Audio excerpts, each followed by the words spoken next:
In the marble lobby of a billion-dollar corporation, 24-year-old janitor Emily Carter knocked over her mop bucket just minutes before the board meeting was set to begin. Water spread across the polished floor in front of dozens of employees and shareholders. Vanessa Brooks, the head of administration, seized the moment without hesitation. She ordered Emily to get down on her knees and apologize, then mocked her in front of the entire crowd, calling her unfit to set foot in a building like this. Then William Carter walked in. He saw the turtle-shaped pendant around Emily's neck and dropped to one knee in front of her.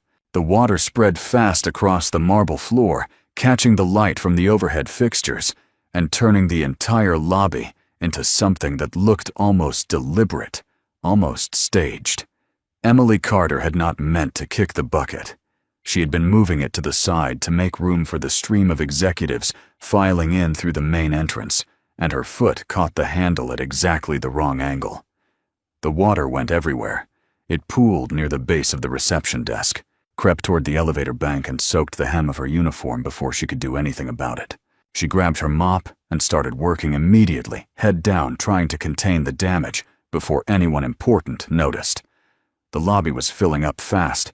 Board members, senior managers, shareholders who had flown in from other cities, all of them dressed in dark suits and moving with the particular kind of confidence that came from never having to clean up after themselves.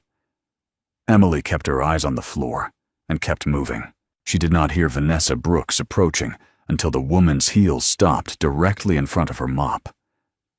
Vanessa Brooks ran the administrative division of Carter Global with the kind of precision that made people mistake control for competence. She was impeccably dressed always, and she had a way of speaking that made every sentence sound like a verdict. She looked down at the water, then up at Emily, and her expression did not change at all. "Do you have any idea what today is?" Vanessa asked. Her voice was calm and even, which was somehow worse than if she had been shouting. Emily straightened up and started to explain the bucket, the angle, the foot, but Vanessa cut her off with a small, almost bored gesture. "I don't want an explanation. I want you to get on your knees and clean this up properly. And while you're down there, I want you to apologize to every person in this lobby for wasting their time." Emily did not move right away. Around them, people had slowed down. Some had stopped entirely. The lobby, which had been buzzing with pre-meeting energy 30 seconds ago, had gone quiet in the particular way that crowds go quiet when they sense something worth watching. Vanessa took one step closer. "Did I stutter?" Emily lowered herself to her knees. She told herself it was practical.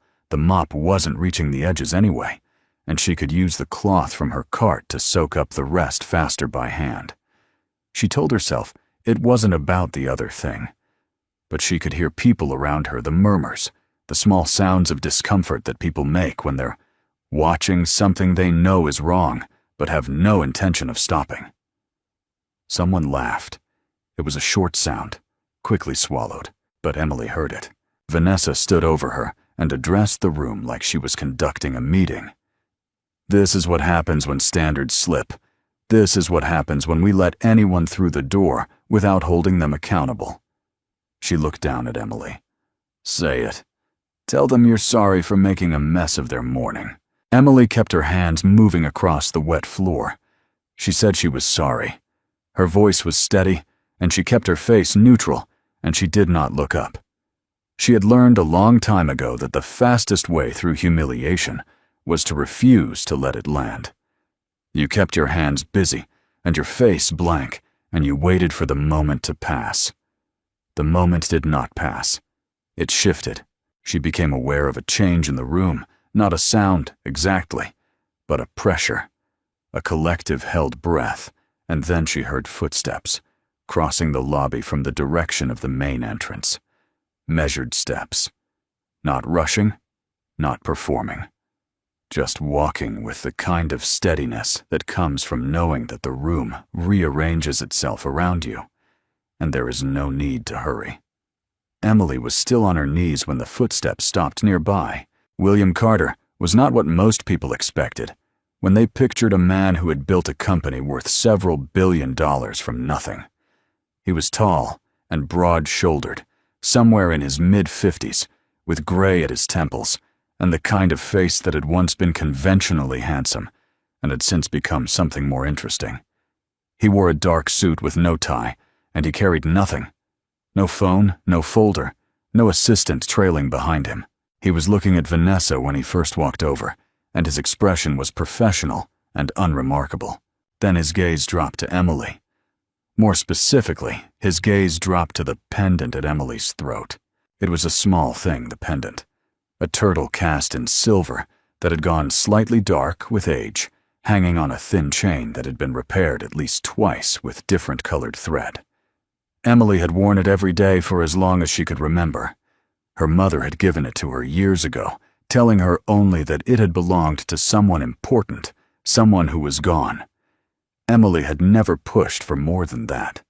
There were things her mother didn't talk about, and she had learned to respect the boundaries of silence. William Carter looked at that pendant and went very still.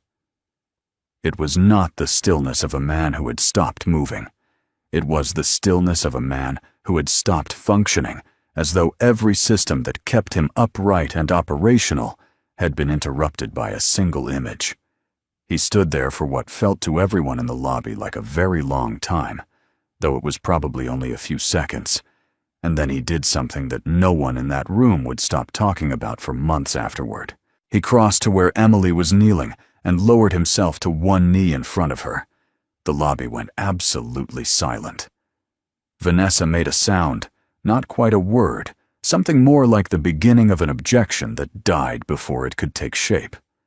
William ignored her completely. He looked at Emily directly at eye level, as though they were the only two people in the building. "Please stand up," he said. His voice was quiet, but carried easily in the silence. Emily stared at him. She had never seen William Carter up close. She had seen him in photographs on the walls and in the framed press coverage near the main elevator, but in person he was harder to read than those images suggested. There was something in his expression she couldn't name. Not pity, not performance, something older than either of those things. She stood. He stood with her. William looked at Vanessa then, and the quality of his attention changed in a way that made Vanessa take a small, involuntary step backward. He did not raise his voice. He said simply and clearly that the meeting would begin in 11 minutes and that he expected everyone in the boardroom on time. Then he turned and walked toward the elevator, and the crowd parted for him the way crowds always did. Emily watched him go. Around her, people began moving again, conversations restarting, the ordinary machinery of the morning reassembling itself. Vanessa stood a few feet away, her jaw set and her eyes fixed on Emily, with an expression that had nothing professional in it at all. Emily picked up her mop. She finished the floor. She did not look at Vanessa again. She did not know what had just happened. She did not know why the most powerful man in the building had knelt in front of her, in front of everyone, or why he had looked at her pendant like he was seeing something that had been missing for a very long time. She did not ask. She had learned that the questions that mattered most were usually the ones you had to wait the longest to understand. What she did not know, what she had no way of knowing, was that William Carter had spent the better part of 2 decades looking for a woman named Sandra, and that the turtle pendant around Emily's neck was the only thing he had ever given her. 23 years ago, William had not been a billionaire. He had been a 29-year-old with a business plan, a rented office, and a certainty about Sandra that he had never felt about anything before or since. They had not been formally together. Long circumstances had moved fast, and then collapsed faster. But before everything fell apart, he had given her that pendant. A small silver turtle, because she had once told him that turtles carried their homes with them, and she had always wanted to feel that way about somewhere. He had thought it was the most romantic thing he'd ever heard. He had been 29. What came after was a story he had reconstructed over the years, from partial information and painful inference. His family had not approved of Sandra. There had been pressure, then interference, then what appeared to be a deliberate effort to drive her away. By the time William understood what had happened, Sandra was gone. No forwarding address, no contact, nothing. He had hired people to look for years afterward. Nothing ever came back that led anywhere real. He had eventually stopped looking. He had built his company and raised a life and told himself that some losses were simply permanent. But he had never forgotten the pendant. He would have recognized it anywhere. Standing in the elevator now alone, William Carter pressed the button for the executive floor and stared at his own reflection in the polished doors. His hands were completely steady. Inside, something that had been locked for a very long time was making a sound he couldn't quite identify. He had a board meeting in 9 minutes. He had a company to run and a room full of people waiting on him, and decisions that needed to be made that would affect thousands of employees across 4 continents. He understood all of that. He went through the meeting efficiently and said everything that needed to be said and made every decision that was required of him. And the entire time in the back of his mind, one question turned over and over like a coin that wouldn't settle on either face. Who was that woman? Back on the ground floor, Vanessa Brooks returned to her office and closed the door. She sat at her desk for a few minutes, without doing anything which was unusual for her. Then she picked up her phone and opened Emily Carter's personnel file.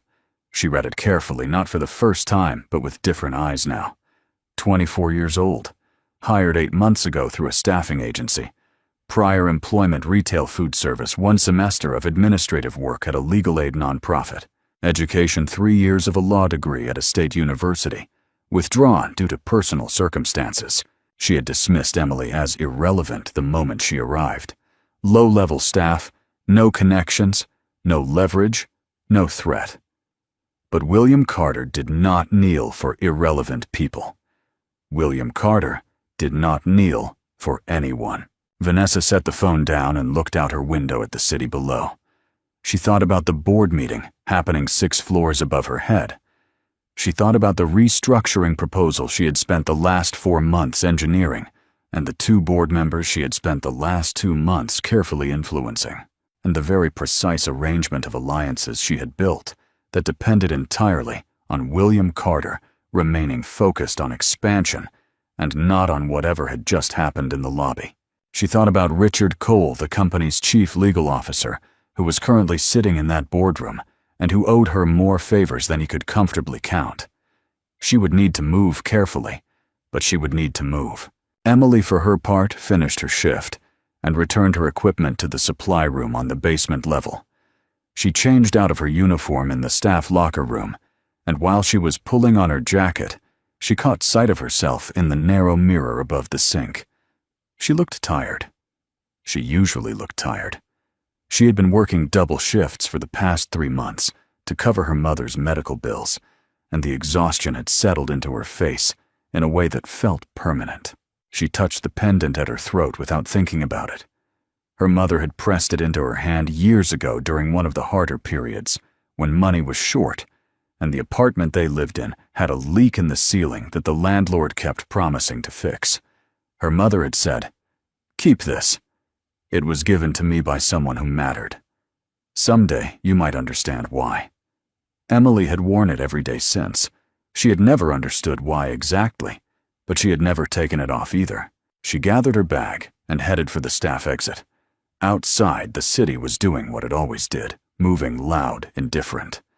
She had a long commute and a hospital visit after that, and a stack of bills on her kitchen table that she had been arranging and rearranging for 2 weeks, without finding any combination that made them add up to something manageable. She thought briefly about the man who had knelt in front of her, about the look on his face when he had seen the pendant, about the way the entire lobby had gone quiet, and how Vanessa Brooks had made that small, unfinished sound before going silent herself. She didn't know what any of it meant. She filed it away in the part of her mind where she kept things she didn't have the bandwidth to process. Yet alongside her incomplete law degree and her mother's diagnosis and the version of her life she had planned before circumstances made planning feel like a luxury she couldn't afford. The subway came, and she got on, and the doors closed behind her, and the city moved past the windows in dark streaks. On the 6th floor of Carter Global, William Carter signed the last document from the board meeting and dismissed his assistant for the evening. He sat alone in his office for a while. Then he picked up his phone and called the head of his private security division. Not his assistant, not his legal team, someone he trusted with things that were not for the record. "I need you to find someone," he said. "Her name is Sandra. I don't have a last name. She would be in her late 40s now. Start with any connection to this building, current or former staff contractors, anything." He thought for a moment. "And find out everything you can about the janitor who was working the main lobby this morning. Her name is Emily Carter." He ended the call. He looked out the window at the city, which was beginning to go dark at the edges, the lights coming on in the buildings across the street one by one. He had built all of this. Every floor of this building, every office, every light. He had built it alone, and for a long time he had told himself that was fine, that some men were simply meant to build rather than to belong. He was no longer entirely sure he believed that. He reached into the inside pocket of his jacket and took out a photograph. It was old, the edges worn soft from handling. A woman in her mid-20s, smiling at something outside the frame. At her throat, barely visible, a small silver pendant in the shape of a turtle. William Carter looked at the photograph for a long time. Then he put it back in his pocket and went back to work. The report landed on Vanessa's desk 3 days after the lobby incident, and it was exactly what she needed it to be. Richard Cole had done his part efficiently, as he always did. The document was clean, the language precise, the paper trail constructed with the kind of care that made it look like it had assembled itself naturally over time. According to the report, a folder containing confidential acquisition documents, materials related to a proposed merger that had not yet been disclosed to the public, had been removed from the secure filing room on the 14th floor sometime in the past 2 weeks. Access logs had been reviewed. The only non-executive personnel with logged entry during the relevant window was a member of the facilities team who had been assigned to clean that floor, Emily Carter. Vanessa read the report twice, made 2 small notations in the margin, and then forwarded it to the head of internal compliance with a note expressing her deep concern and her confidence that the matter would be handled with appropriate discretion. By the following morning, Emily had been called into a meeting she was not prepared for. The compliance officer was a careful man named Douglas, who had the demeanor of someone who had delivered bad news so many times that it no longer registered on his face. He laid the situation out in flat, even language: the missing documents, the access log, the formal accusation. Across the table from him sat Richard Cole, whose presence there was framed as a courtesy, a legal representative, ensuring that proper procedure was followed. Emily sat alone on her side of the table with no one and nothing. She listened to the entire thing without interrupting. When Douglas finished, she told him she had never entered the filing room on the 14th floor for any purpose other than routine cleaning, and that she had no knowledge of any acquisition documents or what they contained. Her voice was steady. She had the voice of someone who had practiced staying calm in rooms that were designed to unsettle her. Richard Cole slid a document across the table. He explained that the company was prepared to handle the matter internally without involving law enforcement, provided that Emily signed a formal acknowledgement of responsibility and accepted a settlement of $2,000 in exchange for her resignation and her silence. He said this in the tone of someone offering a kindness. Emily looked at the document. She looked at it for a long time without touching it. $2,000 was approximately 6 weeks of her current income. It was also, she understood, the price they were putting on her name, her record, and whatever future she might still be building toward. She thought about the stack of bills on her kitchen table. She thought about her mother in the hospital across the city. Then she pushed the document back across the table and told them she would not be signing anything. Douglas looked at Richard. Richard gathered the document without any visible reaction. He told Emily that if she chose to contest the accusation, The company would be compelled to escalate the matter through formal channels, which would include a notation in her employment record that would be visible to any future employer who ran a background check. He said this gently, as though he were doing her a favor by explaining it.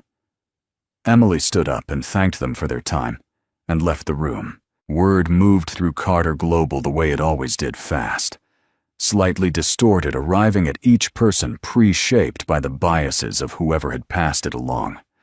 By the end of the day, the version circulating among the administrative staff was that Emily had been caught stealing confidential documents and had tried to sell them to a competitor. By the following morning, it had grown a detail. She had been planning it for months, had specifically applied for the job to get access. People who had nodded at her in the hallway for 8 months now looked through her when she passed.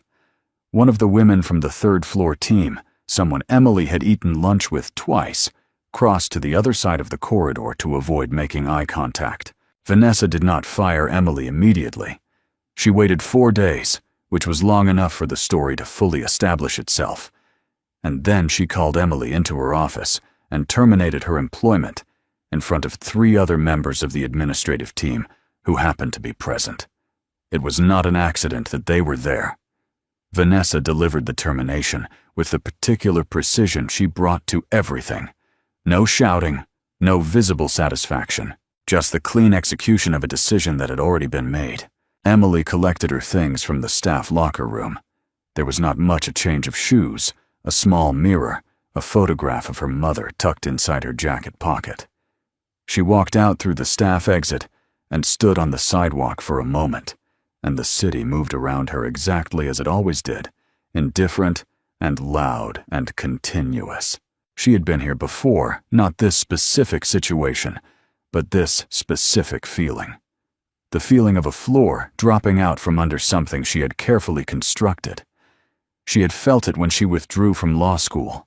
She had felt it when her mother's diagnosis came back the second time. She had learned over years that the feeling was not the same as the end. It was just a feeling. You waited for it to pass, and then you figured out what came next. What she did not know was that 6 floors above the staff exit, William Carter had already received a copy of the compliance report. His security contact had been working for 10 days by that point, and what had come back was not what William had expected. Emily Carter's background was straightforward and fully traceable. There was nothing in it that suggested anything other than what it appeared to be. But the name of Emily's mother, which appeared in an emergency contact field in the personnel file, had stopped William's contact mid-sentence when he called to give the update. Sandra Mitchell. William had not heard that name spoken aloud in over 20 years. Sandra Mitchell, who had grown up in a small city 3 states away and had come to this one for reasons she had never fully explained to him. Sandra Mitchell, who had laughed at things other people didn't find funny, and who had believed in turtles and homes you carried with you, and who had disappeared from his life so completely that he had eventually started to wonder if he had built her into something larger than she had been. The way grief sometimes does with the people it takes, he had not built her larger. She was real, and she was in a hospital on the other side of the city, and the woman who had just been accused of theft and terminated from his company was her daughter. William did not call anyone. He closed the file and sat in his office and looked at the city outside his window and did the kind of thinking that cannot be rushed, the kind that requires stillness and honesty about what you actually know versus what you want to be true. He thought about the pendant. He thought about Sandra. He thought about the math, the years, the timing, the age, and he thought about what it meant if the math was right and what it meant if it wasn't. He called a private medical testing facility the following morning and put in a request that required some careful maneuvering to arrange. It would take time. In the meantime, he told his security contact to keep the investigation open and to say nothing to anyone. What he did not do, and this was the decision that would cost him sleep for weeks, was stop the termination. He had received the compliance report after the process had already been set in motion, and he had made the calculation coldly and deliberately that intervening too early would alert Vanessa to the fact that he was watching her. If Vanessa knew she was being watched, she would stop moving, and he needed her to keep moving. He needed to see the full shape of what she was doing before he acted. He knew what that decision cost Emily. He made it anyway. It was the kind of choice that revealed something about a person, and William Carter was not unaware of what it revealed about him. Emily, meanwhile, was doing what she had always done. When the ground shifted, she kept moving. She filed for unemployment benefits. She updated her resume and sent it to 3 staffing agencies. She sat with her mother at the hospital for 2 hours on a Tuesday afternoon, and she did not mention losing her job because there was nothing her mother could do about it, and the information would only add weight to a woman who was already carrying too much. Her mother, Sandra, was smaller than she used to be. Illness had that effect, compressing people in ways that had nothing to do with their actual size. But she was alert, and her eyes were still sharp. And when Emily sat down beside her bed and took her hand, Sandra looked at her daughter for a moment with an expression that was hard to read. "You look tired," Sandra said. "I'm always tired," Emily said. "Don't make it mean something." Sandra almost smiled. She reached up and touched the pendant at Emily's throat, the way she sometimes did without seeming to realize she was doing it. Her fingers were light and brief, and then she let her hand fall back to the bed. Emily sat with her for another hour, and then made her way home. What neither of them knew, sitting in that hospital room, was that a courier had delivered a sealed envelope to the private medical facility earlier that same day. The processing would take another week, but the result when it came back would be unambiguous. The genetic material was a match at a statistical confidence level that made any other interpretation functionally impossible. William Carter received the result on a Thursday morning. He read it once, set it face down on his desk, and did not pick it up again for the rest of the day. He did not tell anyone. He sat through 2 meetings and a phone call with an overseas partner and a working lunch with his CFO, and through all of it, he was entirely present and entirely functional. And somewhere behind all of that, he was rearranging every assumption he had made about the last 23 years of his life. He had a daughter. She had been working in his building for 8 months. He had let her be publicly humiliated in his lobby, and then he had allowed her to be falsely accused of theft and terminated from the company that bore his name, and he had made the strategic decision not to intervene, because he needed to watch the people who had set her up continue to move freely, so he could catch them doing something larger. All of that was true. All of it was also he understood a version of the story that was too convenient for him. He was aware that the calculation he had made was not purely strategic. There was also buried somewhere inside it the fact that intervening would require explaining himself, and he was not yet ready to explain himself. Not to the board, not to Vanessa, and not to Emily, who did not know he existed in any meaningful sense, and who had every reason to distrust a man whose company had just destroyed her reputation. He kept his head down and kept watching, and Vanessa kept moving. Richard Cole had been busy in the weeks since Emily's termination, using a network of vendor relationships that had been structured carefully enough to survive a routine audit. He had been routing payments through 3 shell entities, each one registered in a different state, each one with a legitimate-looking service contract with Carter Global. The amounts were not small. Over 14 months, the total had reached just under $30 million, drawn from operational budgets across 4 departments in increments that were individually unremarkable. It was sophisticated work, and it had been designed by someone who understood exactly how the company's internal review processes operated, because that someone had helped design those processes. Vanessa had not touched the money herself. She was smarter than that. Her compensation was structural, a series of board votes that had been maneuvered over the past 2 years, each one incrementally shifting the balance of influence in ways that were not individually alarming, but that, taken together, positioned her to have significant control over the succession conversation if William Carter's leadership was ever called into question.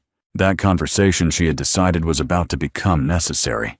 She drafted a memo to 2 members of the board men she had cultivated, carefully, men who trusted her. Read of internal dynamics, raising the question of whether William's judgment had become compromised. She cited the lobby incident as evidence of erratic behavior. She noted with the appropriate language of concern that William had been spending an unusual amount of time on personal matters rather than company business. She did not name Emily. She didn't need to. The memo went out on a Friday afternoon. By Monday morning, both board members had responded with the language she had been hoping for: thoughtful, receptive, using words like oversight and process review. Neither of them had any idea what was actually being assembled around them. They thought they were protecting the company. They were protecting Vanessa. On the same Monday morning, William Carter was admitted to the hospital.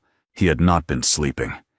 He had been working at a pace that even his assistant, who had worked with him for 11 years, found alarming.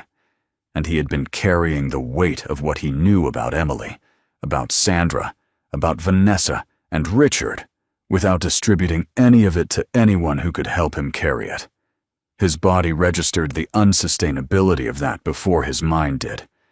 He collapsed in his office at 7 in the morning before anyone else had arrived, and his assistant found him when she came in at 8 and called an ambulance.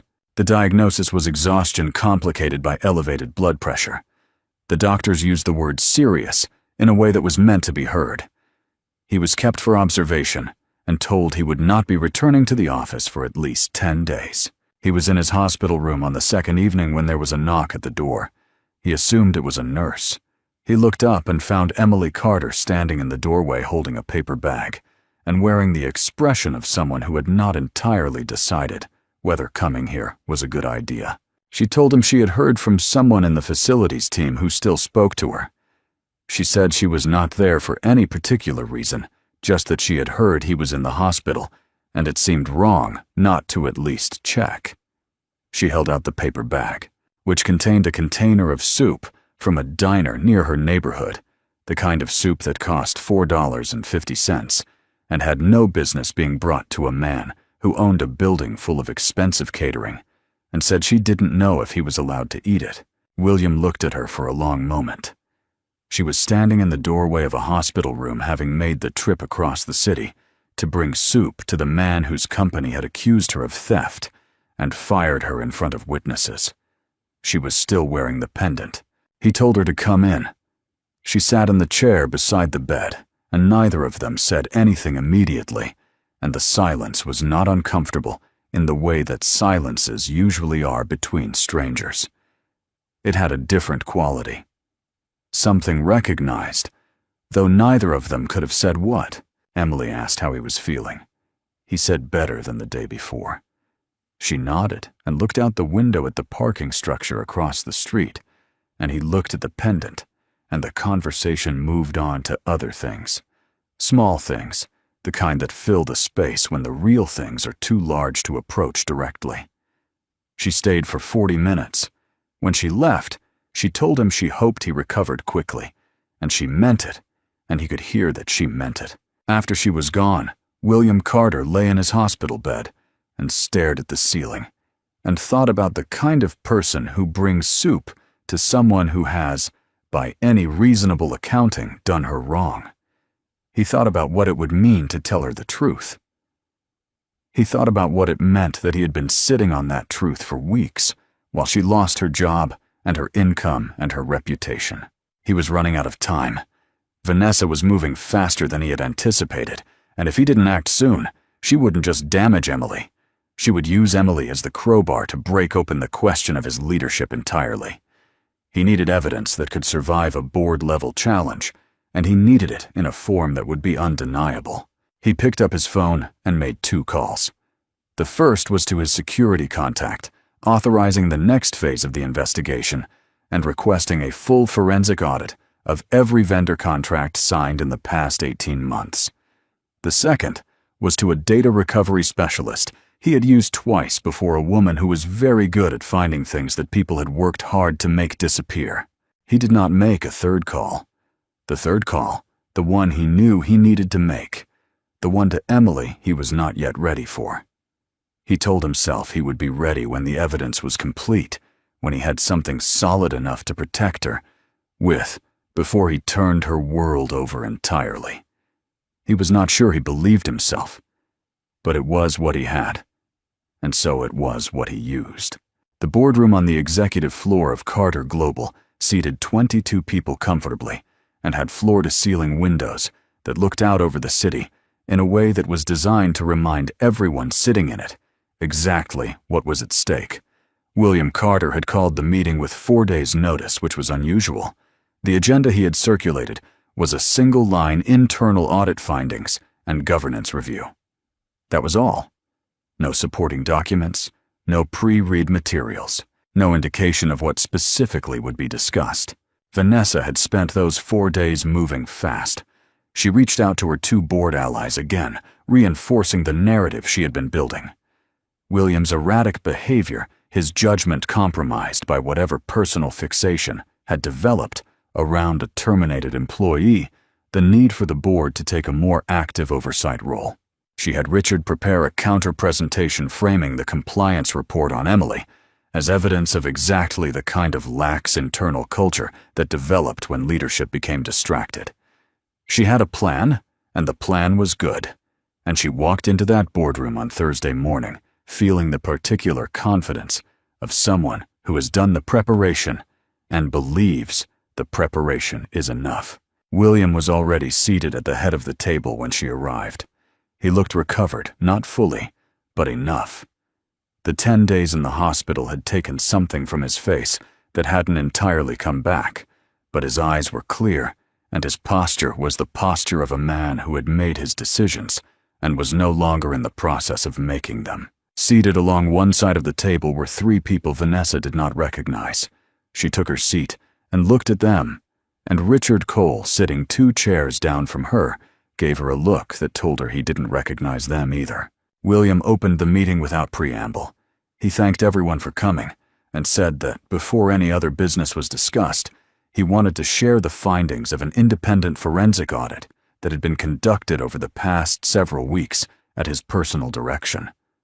He nodded to the woman seated nearest to him, and she opened a folder and began distributing a bound document to everyone at the table. Vanessa took her copy and looked at the cover page. The audit firm's name was one she recognized, a firm that did not work cheaply and did not produce documents that could be easily challenged. She turned to the first substantive page and began reading, and the confidence she had walked in with began changing into something else. The document was thorough. Over 47 pages, it traced the movement of funds from 4 operational budgets at Carter Global through a series of vendor contracts to 3 shell companies registered in different states. The vendors were named. The contracts were reproduced. The bank account records obtained through proper legal channels were included as appendices. The total amount that had been moved over 14 months was listed on the second page in large, unambiguous type: $29,800,000. Richard Cole's name appeared on page 11 as the signatory on 6 of the key contracts. Vanessa's name did not appear in the financial section at all, but on page 31, the audit report reproduced a series of internal communications emails and encrypted messages recovered from a backed-up server that a data specialist had accessed with appropriate authorization, in which Vanessa and Richard discussed the structure of the arrangement in language that left very little room for interpretation. The boardroom was quiet in a way that had weight to it. People were reading. Vanessa was reading. She turned the pages at the pace of someone who already knew what they were going to find, and was simply confirming the specific shape of it. William let the room read. He did not speak, did not look around the table, did not perform any emotion. He sat with his hands flat on the table and waited. When he judged that enough time had passed, he spoke again. He told the board that the audit team had also reviewed the internal compliance case that had resulted in the termination of a facilities employee named Emily Carter approximately 6 weeks prior. He said that the security camera footage from the 14th floor which had initially been reported as unavailable due to a system error, had been recovered in full by the same data specialist who had assisted with the financial investigation. The footage showed that the filing room had not been accessed by Emily Carter at any point during the relevant period. It showed instead that the access log had been manually altered. He said that the person who had altered it had used Richard Cole's administrative credentials to make the change. Richard did not say anything. He had the particular stillness of someone who has calculated in real time that there is nothing useful left to say. Vanessa set down her copy of the audit report. She looked at William across the length of the table and said in a voice that was still controlled that she wanted the opportunity to respond to these findings through proper legal channels before any action was taken. William told her she would have that opportunity and that in the meantime, 2 officers from the Financial Crimes Unit of the City Police Department were waiting in the reception area outside and would be coming in shortly. That was when Vanessa's control broke. It was not dramatic. She did not shout or stand or make any large movements. What happened was smaller than that and harder to watch. Her face, which had never in anyone's memory at Carter Global shown uncertainty, simply went blank in a way that was the opposite of composed. Richard Cole pushed his chair back from the table by a few inches, as though preparing to stand, and one of the 3 people William had brought in, a man who had said nothing until that moment, told him pleasantly that it would be better if he stayed where he was. The board members who had been receiving Vanessa's communications for the past 2 months sat very still and said nothing. They were calculating the way people in rooms like that always calculate what they had said versus what could be proven, what they had known versus what they had chosen not to question. Neither of them had taken money. Neither of them had broken any law. But they had allowed themselves to be used, and they knew it, and the knowledge was visible on their faces in the way that particular kind of shame always is. The officers came in. The formalities were handled with the efficiency of people who had done this many times. Vanessa and Richard were escorted out of the boardroom and into the elevator, and the remaining board members watched the doors close, and then the room was quiet again. William looked at the people remaining at the table. He told them that Carter Global had been structurally sound throughout this period, that the funds would be recovered through civil action, and that the board would receive a full governance review proposal within 30 days. Then he said there was one more matter he needed to address, and it was personal, and he was going to address it in this room because the people in this room had been present for or aware of the original incident, and they deserved to hear it directly from him. He told them about Sandra. Not all of it. Not the full 23 years. Not the photograph he still carried in his jacket pocket, but enough. He told them that the woman who had been terminated from this company 6 weeks ago was his daughter, that he had confirmed this through a DNA test, and that her termination had been based entirely on fabricated evidence produced by the same people who had just been removed from the building in handcuffs. He said that Emily Carter had been publicly humiliated in this lobby, falsely accused of a serious crime, and fired from a company that bore his name, and that he had not acted to stop it as quickly as he should have, and he was aware of that. The room absorbed this. A few of the board members exchanged looks. One of them asked carefully what William intended to do going forward. William said he intended to make things right, to the extent that things could be made right, and that the specifics were between him and his daughter. He used the word daughter out loud in that room for the first time. It landed differently than he had expected it to. Emily received the call that afternoon. She was at her kitchen table working through a job application for a paralegal position at a mid-size firm downtown when her phone rang from a number she didn't recognize. The man on the other end identified himself as William Carter's assistant and said that Mr. Carter would like to meet with Emily at her earliest convenience, that the matter related to her former employment, and that he wanted her to know before the meeting that the charges against her had been fully withdrawn and her record had been cleared. Emily set the phone face down on the table when the call ended. She sat for a moment and looked at the job application on her laptop screen.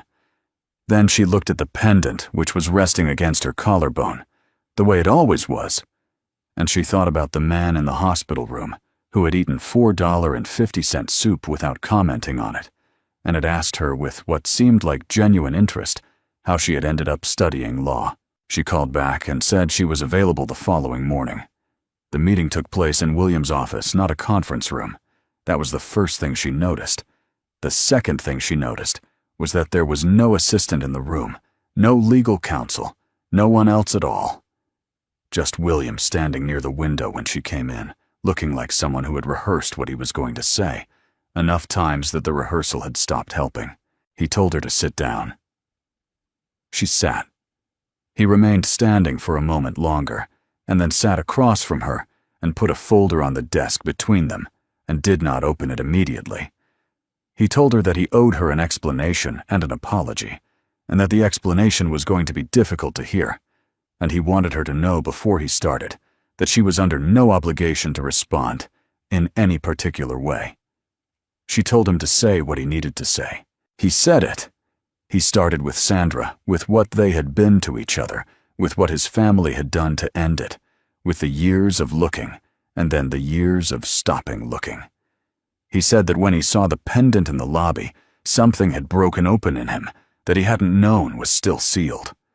He told her about the personnel file, about Sandra's name in the emergency contact field, about the DNA test he had arranged, while also making the calculation not to intervene in the compliance case, and he did not soften that part or explain it away. He said he had made a choice that protected his investigation at the cost of protecting her, and that he understood if she found that unforgivable. He opened the folder and slid it across the desk. The DNA report, the audit findings, the cleared employment record. Everything documented, everything verifiable, nothing she had to take on faith. Emily looked at the documents. She read them the way she read everything carefully, completely without rushing. The lobby, the compliance room, the termination, the hospital, the soup. All of it was rearranging itself in her mind into a different shape than it had held before. She was not sure yet what the new shape was or what it meant for anything going forward. She looked up from the folder and asked him one question. She asked whether Sandra knew. William said no. He had not contacted Sandra yet. He had wanted to speak to Emily first. He said that whatever happened next with Sandra, with the company, with any of it, was Emily's to decide the terms of, and he would follow her lead. Emily considered that for a long moment. Outside the window behind William, the city was doing what it always did, moving continuous, indifferent to the specific weight of what was happening in this particular room on this particular morning. She had sat in rooms like this before, rooms where someone across a desk was telling her something that was going to change the shape of her life, and she had learned that the best thing to do in those rooms was not to decide anything immediately. You listened. You let the information settle. You gave yourself time to know what you actually thought before you said it out loud. She told William that she needed time. He said, of course. She told him she wasn't saying no to anything, she was saying not yet, and there was a difference. He said he understood the difference. She stood to leave, and he stood as well, and there was a moment in the doorway where neither of them was sure what the right gesture was. Handshake. Something else. Nothing at all. And they landed on nothing, which was probably right for where they were. She took the elevator down to the lobby. The marble floor was clean and bright, and unmarked, no trace of the morning that had started all of this. She walked through it and out the main entrance, and stood on the sidewalk, and tilted her head back slightly, and let the air hit her face. What came next was not simple, and she knew it. There was her mother to consider, and everything that conversation would require. There was a relationship with a man she did not know that would need to be built slowly, if it was built at all, without the shortcut of shared history. There was her own life, which she had been putting back together piece by piece for the past 6 weeks, and which was not finished. But there was also this: her record was clean. The job application on her kitchen table was for a paralegal position, and she was qualified for it. And she had earned those qualifications through 3 years of work that no one had given her, and no one had been able to take away. She had been thinking on the ride to this building this morning about the incomplete law degree, about the remaining coursework, about what it would take to go back and finish what she had started. She walked to the bus stop and waited, and while she waited, she took out her phone and looked up the admissions re-enrollment page for the university she had left. She read through it once. She saved the link. She put her phone away when the bus came and got on and found a seat near the window. It took 3 more years. She re-enrolled the following semester, maintained her grades through night classes, while working graduated past the bar on her first attempt. William paid for none of it, which was her condition. She was building something, and it had to be hers, or it wasn't worth building. He respected the condition without being asked twice. She and Sandra told him together on a Sunday afternoon in Sandra's hospital room, which had by then become Sandra's apartment, because the treatment had worked well enough that the hospital was no longer necessary. The conversation was long and imperfect, and nobody said exactly the right thing, which was probably appropriate, given that there was no right thing to say about 23 years. But they said enough. They got through it, and then they ordered food, and the 3 of them sat in a small apartment eating takeout, while the city moved outside the window, and it was ordinary and insufficient, and somehow despite all of that, a beginning. Emily joined Carter Global's legal team 4 years after the morning she had been on her knees in the lobby. She joined as a junior attorney and worked her way through the ranks on the merits of her work, because that was the only version of the story she was willing to be in. William watched her from a careful distance, the way you watch something fragile become something strong, and understand that your job is not to intervene, but to stay present. He was still the founder of the company. She was still learning what it meant to be his daughter. Neither of those things was finished. Both of them were at least begun. The pendant stayed where it had always been against her collarbone, slightly dark with age. She had never had it cleaned. She didn't intend to. Some things were exactly right the way they were worn down and repaired, and worn down again, carrying their history in their surface rather than hiding it. That was the thing about turtles her mother had once told her. They didn't move fast, but they carried everything with them, and they kept going, and eventually they got where they were going. Emily Carter got where she was going. It just took the route it took.